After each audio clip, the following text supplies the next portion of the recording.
जय गणेश जी, जय गुरु जी।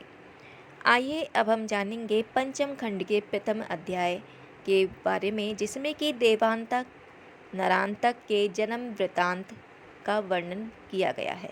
आइए विस्तार से जानते हैं। अंग देश के किसी नगर में एक वेद शास्त्रों के ज्ञाता रुद्रदेव नामक ब्राह्मण हुए।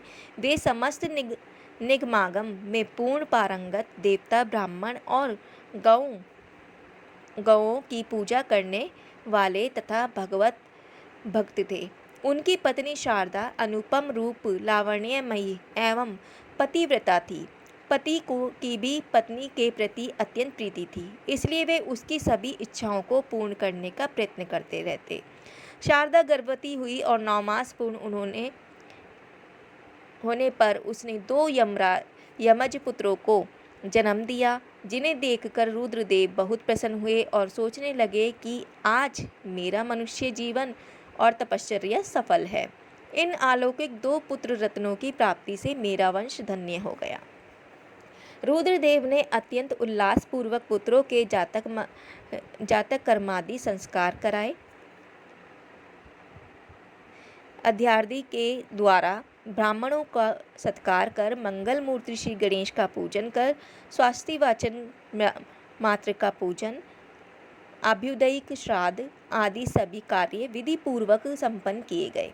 संस्कार संपन्न होने पर उन्होंने अत्यंत भक्ति भाव से ब्राह्मण का पूजन कर उन्हें रत्नादि धन प्रदान किए। घर घर शर्करा बटवाई और धूमधाम से उत्सवार्य सुखद ध्वनि वाले बाजे बजवाए गए।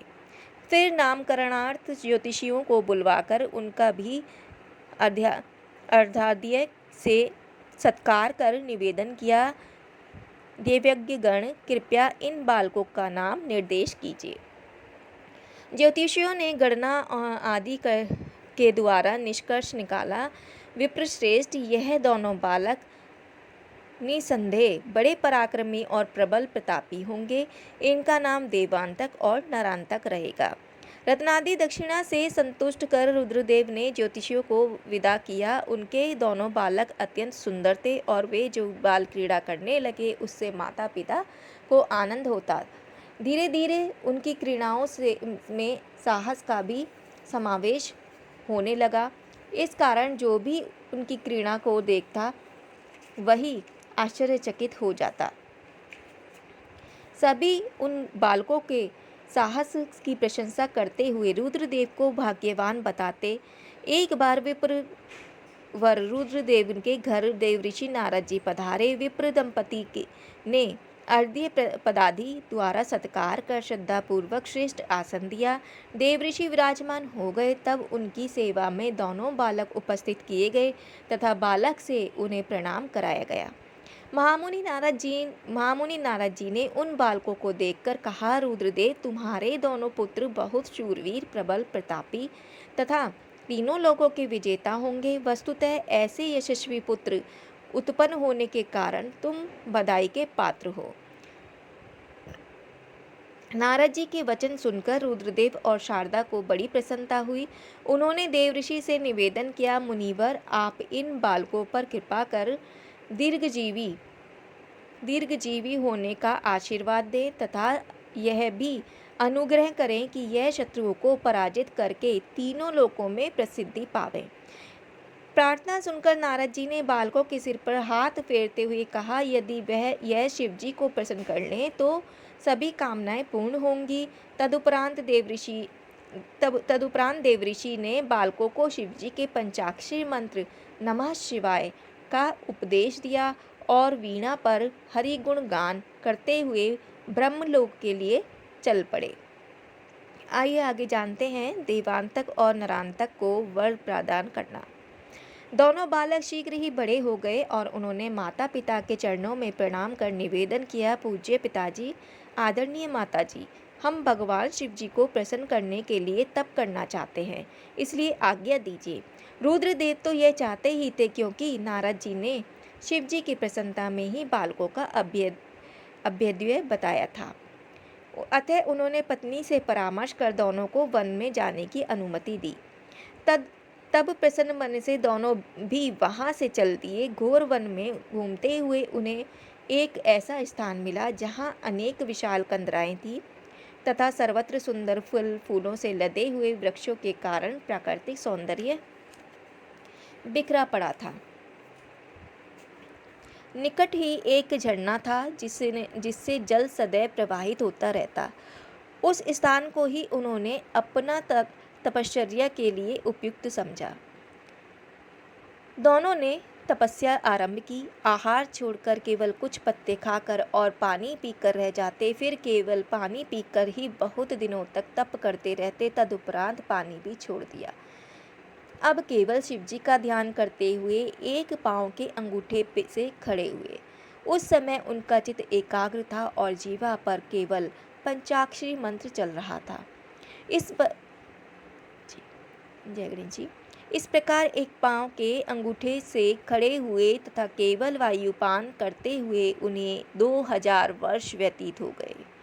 ज्यों ज्यों समय बढ़ता गया त्यों त्यों उनकी तपस्या उग्र होती गई। सभी प्रकार की तपश्चर्या को मिलाकर 10,000 वर्ष व्यतीत हो गए। उनका शरीर कृश होता जा रहा था, किंतु मुख पर तेज बढ़ता गया। उनके तेज से वह वन प्रायः अंधेरी रातों में भी जगमगाया रहता। भक्तों की अविचल भक्ति देखकर भगवान उमानाथ का आसन डगमगाने लगा। उन्होंने समझ लिया कि अब अधिक विलंब करना उचित नहीं है, इसलिए भारी भरकम वृषभ पर आरूढ़ हुए और उसी वन प्रांत की ओर चल पड़े। परंतु उनका इस प्रकार जाना कोई देख नहीं सकता था।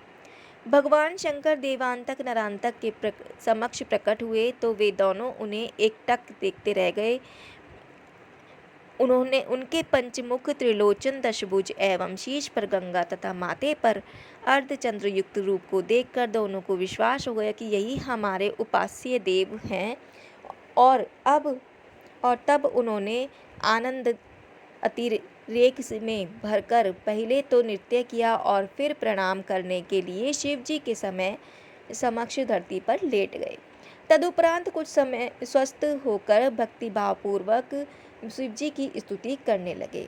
हे देवादिदेव महादेव, आपके अलंब दर्शन प्राप्त करके हम दोनों अत्यंत धन्य हो गए। हे प्रभु, सनकादि मुनिगण एवं सहस्त्र मुख वाले शेष भगवान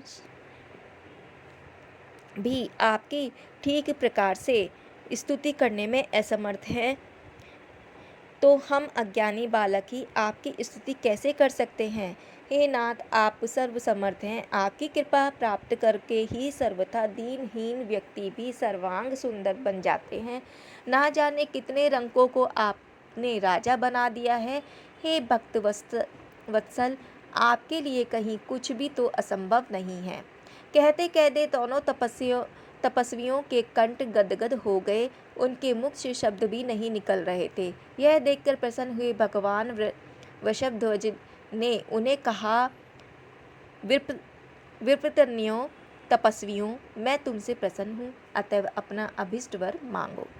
देवांतक नरांतक ने भगवान आशुतोष को अपने ऊपर प्रसन्न जानकर निवेदन किया, देवादिदेव जगदीश्वर, यदि आप प्रसन्न हैं और वर देना चाहते हैं तो हमें यह वर दीजिए कि कोई भी मनुष्य, यक्ष, राक्षस, देवता, देवाधिपति, इंद्र, गंधर्व, किन्नर, भूत, पिशाच आदि हमें मार ना सके।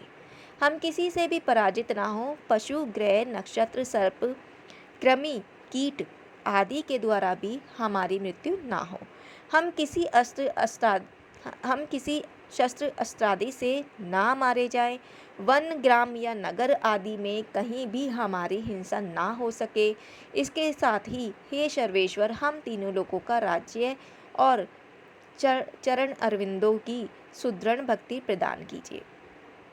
भगवान शंकर ने अपना कर कमल उनके मस्तक पर फिराते हुए कहा, भक्तों, तुम्हारे सभी अभिष्ट पूर्ण होंगे।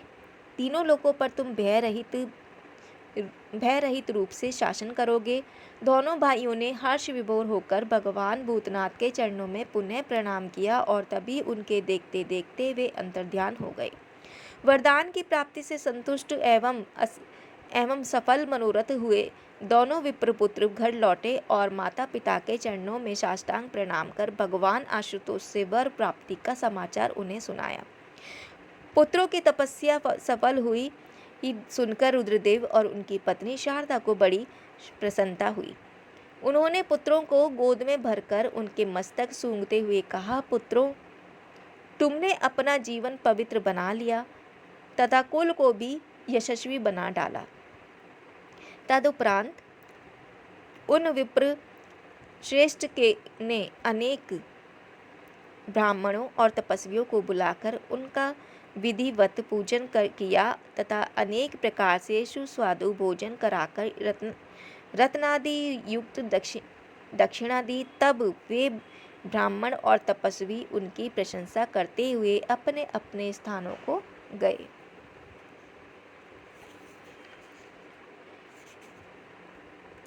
गणेश पुराण के पंचम खंड के प्रथम अध्याय का वर्णन अभी यहीं समाप्त होता है। कल फिर से हाजिर होंगे द्वितीय अध्याय के साथ। तब तक के लिए जय गणेश जी, जय लंबोदराय, जय गुरु जी।